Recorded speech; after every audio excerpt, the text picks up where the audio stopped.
You know, I've been thinking a lot about how hard it is to make and maintain real friendships these days. And it's not about personality or vibes, it's deeper than that. Let's talk about it.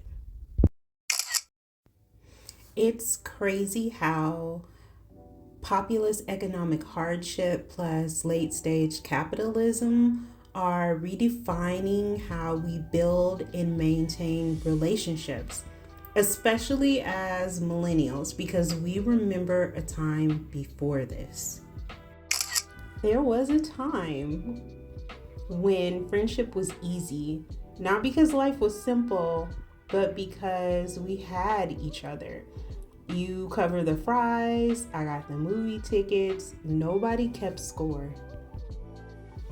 Okay, but something has changed. The world has gotten heavier and more expensive, and suddenly everything, even connection, comes at a cost.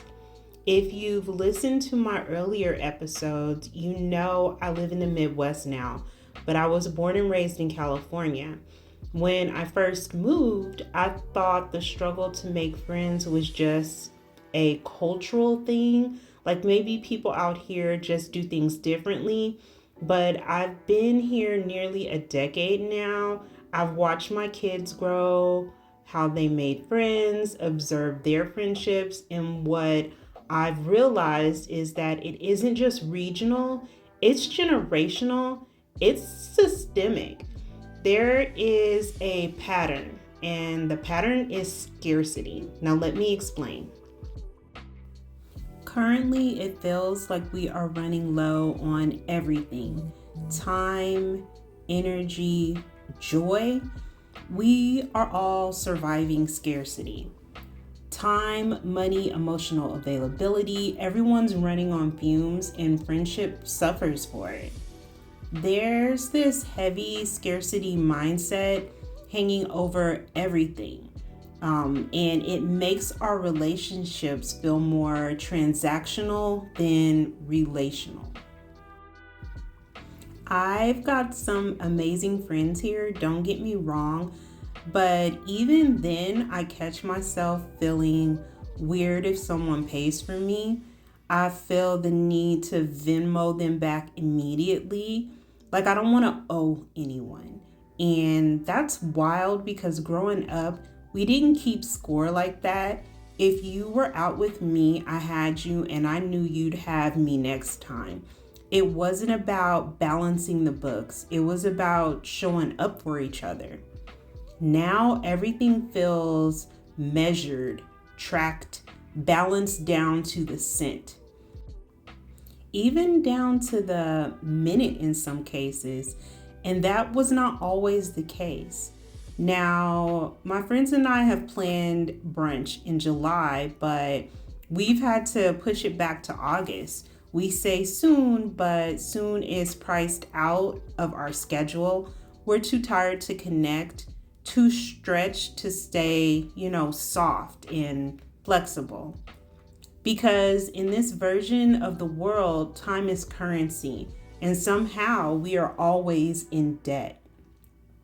We say, let's catch up soon, but soon gets priced out because time literally became a currency. And in late stage capitalism, currency is everything, and it seems like we're all broke.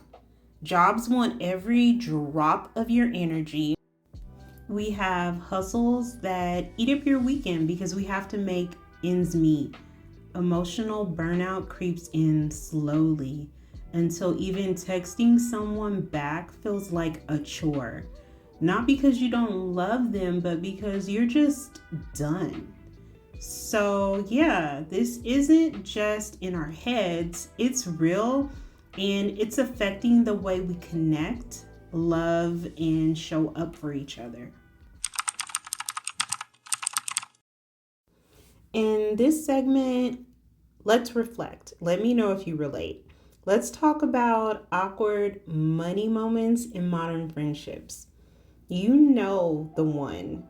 You're out with friends, the bill comes, and suddenly it's a spreadsheet. Venmo handles, and someone whisper calculating taxes and tips. It didn't used to be this way. When I was younger, working part time, surviving on the dollar menu and dreams, we didn't think about it. If you had $5 and I had three, that was $8 for tacos and drinks. We made it work. No one kept score. The math was simple. I have it, you have it. Now it's different. And I get it, because the truth is some people do take advantage. And after you've been in one too many of those unbalanced friendships, you start to protect yourself, even from the people who never gave you a reason not to trust them. We've overcorrected. We treat every friendship or every friend like a potential liability instead of a human being. And sometimes that means we stay home, not because we don't want the connection, but because peace and budget-friendly evenings watering our plants feels more emotionally nourishing than the drama over a dinner check. But now we're counting everything, every dollar, every minute, every act of care, because we've been burned, because people do take advantage, and because the economy we live in teaches us that nothing is free, not even love. We protect ourselves now. We hold back even with people who'd never ask too much of us, because we've been taught that if you're too generous, if you're too soft, too trusting, you lose. And so we stay home, we scroll, we plant gardens inside our apartments because peace is cheaper than people. And yet we miss the days when friendship wasn't this heavy, when you could trust someone with your money and your heart. Now we are on self-preservation mode. But the cost of that kind of self-protection, is it worth it? You know, it's real. It means even the generous, emotionally present people in our lives get held at arm's length. We're afraid, so afraid of being taken for granted. We forget how to receive care. And if we're not careful, the very thing we're protecting ourselves from, loneliness, resentment, becomes our new normal. Have you ever heard of the term lifestyle inflation? It's like the price of looking like you're okay. Social media pressures, basically. So here's the thing. It's not just the money or the time or even the energy. It's the pressure to make it look good while you're falling apart inside. Welcome to lifestyle inflation in the age of curated feeds, where brunch has to be aesthetic and girls' trips have to look like a travel campaign, and birthday dinners come with price tags and hashtags. We're not just trying to show up anymore. We're trying to show out. And I'm talking about how social media and lifestyle branding have convinced regular folks that we're all in competition. Everything is curated. You can't just go to dinner. It has to be candlelit, captioned, and caption worthy. You can't just hang out with friends. It has to be aesthetic, coordinated, filtered, and uploaded in the group chat with the right music over it, you know? We're not living life. We're producing it, basically. It's so sad. We're producing life, people. And the wild thing is, we know we're doing it and we hate it. We hate this stuff, but we can't stop, because the moment we don't show up like that, we feel like we're falling behind, like we're not fun or worthy or doing it right. And you can't see me, but I have air quotations.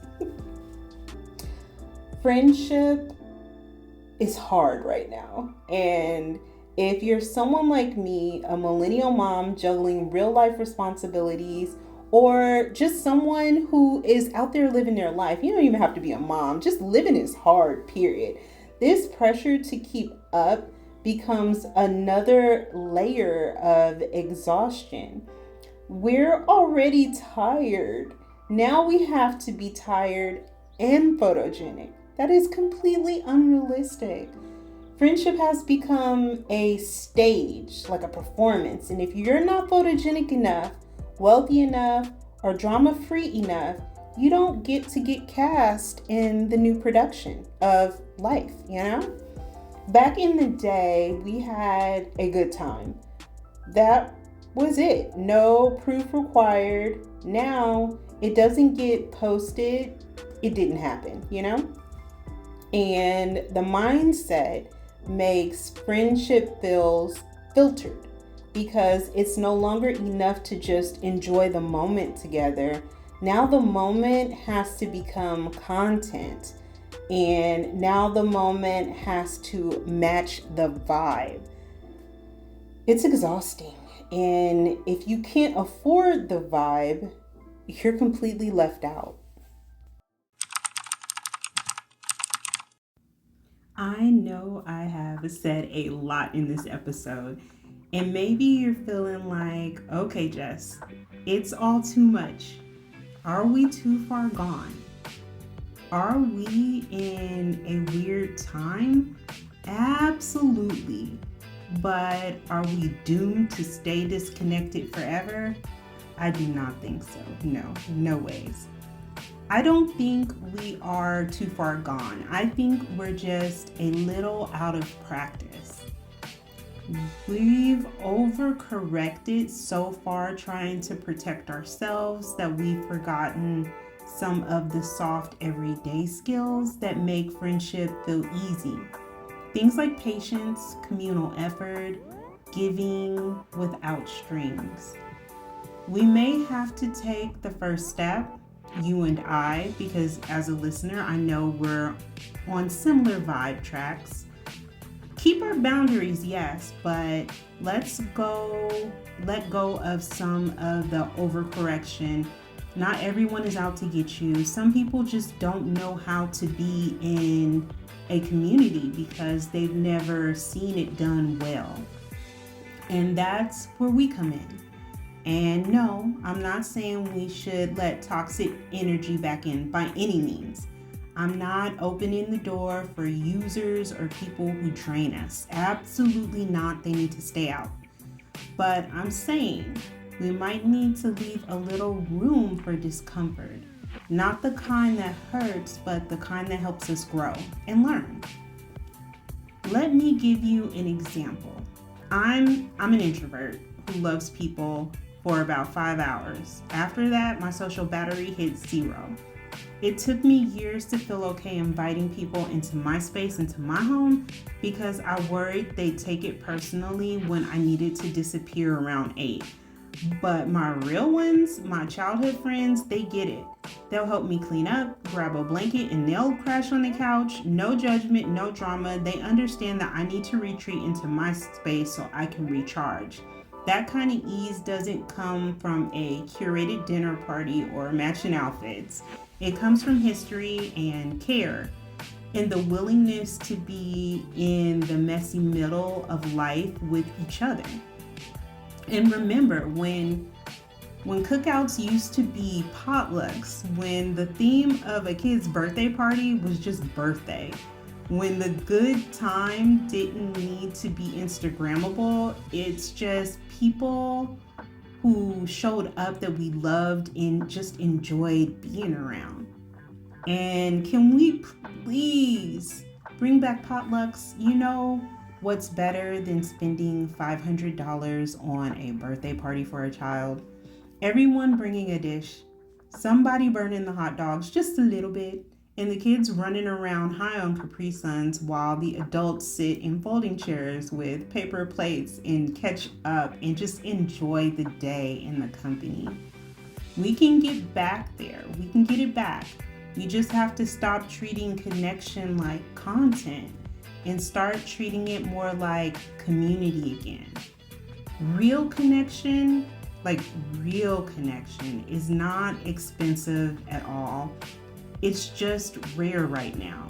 And we get to make it less rare by remembering that the vibe is love and not perfection, because none of us are perfect. We're all a work in progress.